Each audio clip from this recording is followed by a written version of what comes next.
Écoutez, Sirot Relekhraf, troisième Sira sur Vaïra. Alors on sait qu'Avraham Avinu il a eu 10 épreuves, et la 10e épreuve, c'était le sacrifice de son fils Yitzhak. C'est de celle-ci qu'on parle dans notre paracha, et Dieu il s'adresse à Abraham en lui disant « S'il te plaît, prends ton fils ».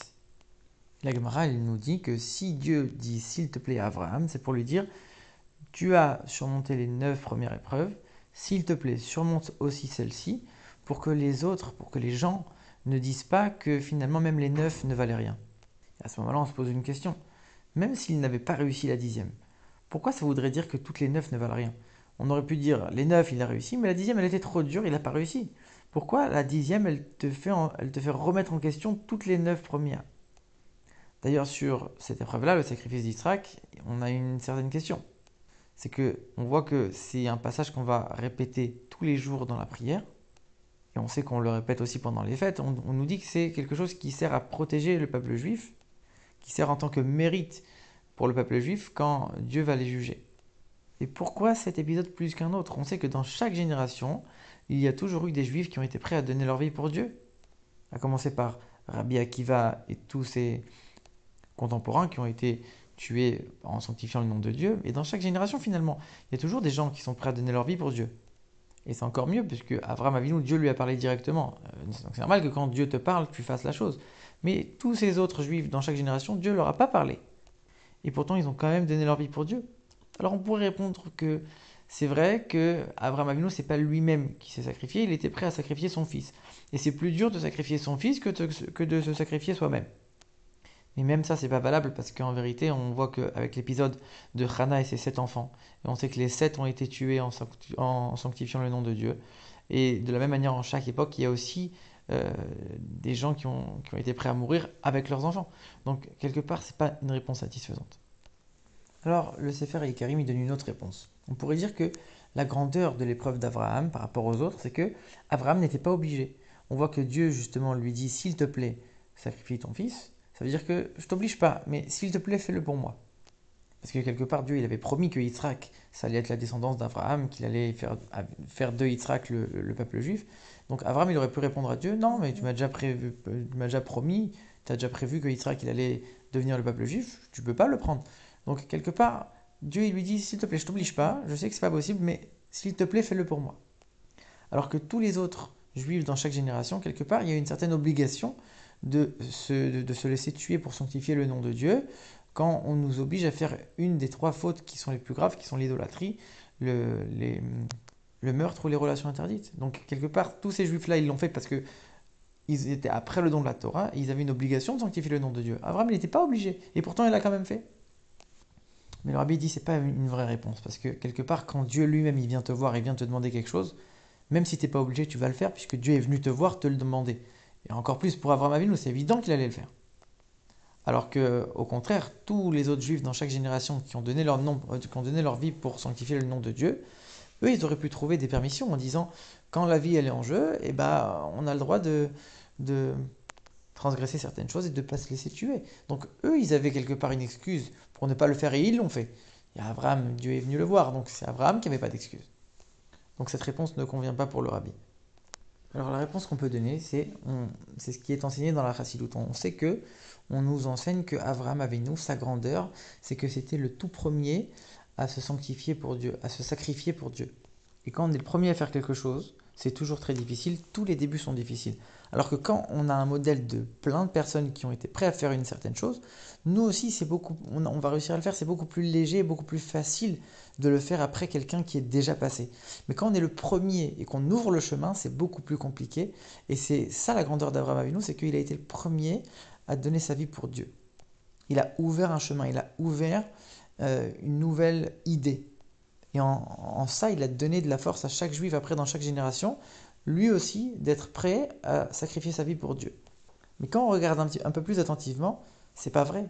Avraham Avinu, il avait déjà eu un autre épisode avant le sacrifice d'Israël, quand le roi Nimrod l'a jeté dans la fournaise, et que lui, il s'est laissé jeter, et que malgré tout, il a survécu. Il a été prêt à sacrifier sa vie pour Dieu déjà bien avant le sacrifice d'Israël, sans que Dieu ne lui demande. Donc, quelque part, ça a été encore plus grand.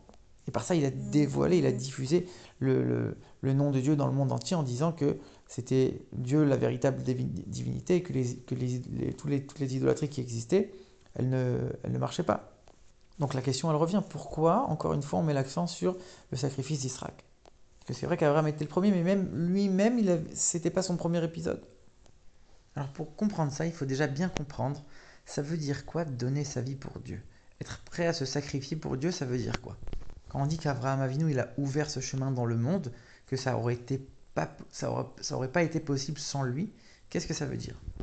Finalement, ça veut dire qu'on est prêt à annuler son ego, à annuler sa personne. On est fait en sorte, en tout cas Dieu a créé l'homme de sorte que tout le monde a un ego. Et comme c'est la nature de l'homme, c'est très dur d'annuler son ego. En tout cas de l'annuler totalement. Par exemple, et ici le rabbi il mentionne le fait qu'il y a un avis qui dit que même un non-juif, il a cette mitzvah de sanctifier le nom de Dieu en se laissant mourir, en se sacrifiant pour Dieu. Et on a vu dans toute l'histoire que même des non-juifs, ils ont été prêts à se laisser mourir, à se sacrifier pour leurs idées, pour leur foi, pour des idéologies. Mais finalement, quand on va être prêt à se sacrifier, de quelle manière on va le faire?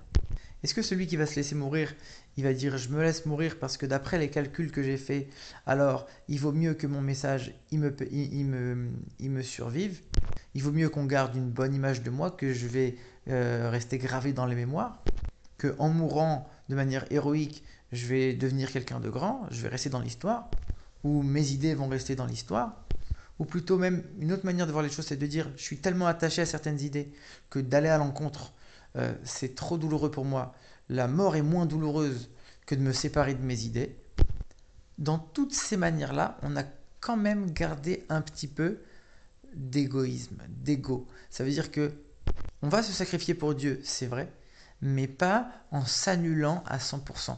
Il y aura toujours une petite part d'existence propre qui va rester, et c'est cette petite part qui va nous motiver à être prêt à nous sacrifier pour Dieu.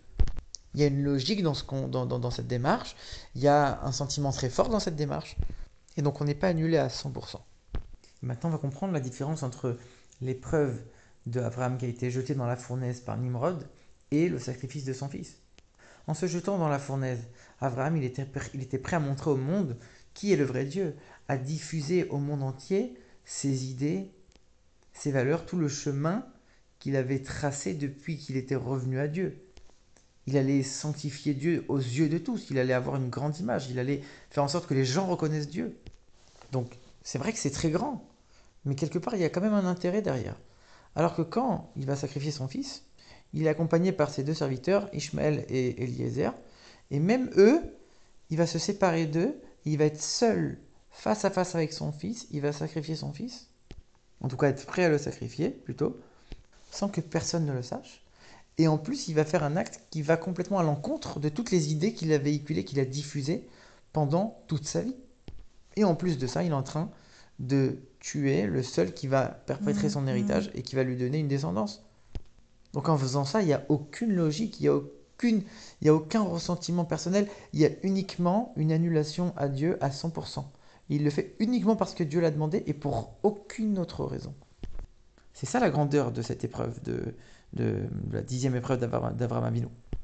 Et maintenant on comprend pourquoi on dit dans la Gemara que Dieu il lui dit à Abraham, il lui dit tiens, surmonte aussi cette épreuve, parce que sinon les gens vont dire que même les autres, tu ne les as pas véritablement passés. Ça veut dire quoi? Ça veut dire que si cette épreuve-là, qui va complètement à l'encontre de tous tes principes, tu la surmontes pas, ça veut dire que finalement, même les 9 premières, tu les as faites parce que tu avais une certaine logique dedans, tu avais un certain sentiment dedans, tu avais un intérêt quelconque à l'intérieur. Mais dès qu'il y a eu une épreuve qui était au-dessus de tes intérêts, au-dessus de la logique, là tu l'as pas surmonté, donc ça veut dire que quelque part les autres aussi, tu les as fait uniquement pour toi. Tu les as pas fait pour Dieu véritablement, donc tu n'as rien fait finalement. Et c'est ça qu'on dit d'Abraham Avinu, qu'il a été le premier, qu'il a ouvert la voie. Ça veut dire quoi? Ça veut dire qu'il a donné la possibilité à chacun d'agir de la sorte. Abraham Avinu, en faisant ça, il a transmis dans l'ADN de chaque juif une petite partie à l'intérieur de lui qui est prête à se donner à 100% pour Dieu sans aucune raison, sans aucun calcul. Et même quand il y a des juifs qui vont se donner pour Dieu, qui vont être prêts à sacrifier leur vie pour Dieu, avec de manière apparente des calculs, des intérêts et une logique, à l'intérieur de lui, profondément, le juif, il va le faire uniquement pour Dieu, parce que Dieu l'a demandé. Ça, c'est parce que c'est cette petite partie qu'il a à l'intérieur de lui, qui lui a été transmise par Abraham, qui lui permet de faire en sorte de se donner à Dieu à 100%, sans réfléchir, sans compter, sans calcul, de manière intègre. Et c'est ça que l'Admorazaken il dit que on doit réciter ce passage du sacrifice d'Israël tous les jours dans la prière, pour combattre le mauvais penchant et être prêt à servir Dieu et à se donner à Dieu comme Yitzhak. Mais comment on peut nous comparer, nous juifs d'aujourd'hui, à Yitzhak? Parce qu'en vérité, on a aussi un petit peu à l'intérieur de nous cette petite partie qui est prête à se donner à Dieu sans compter. Et il faut la réveiller. Parce que chaque juif est prêt à se donner de manière complète, entière et pure uniquement à Dieu.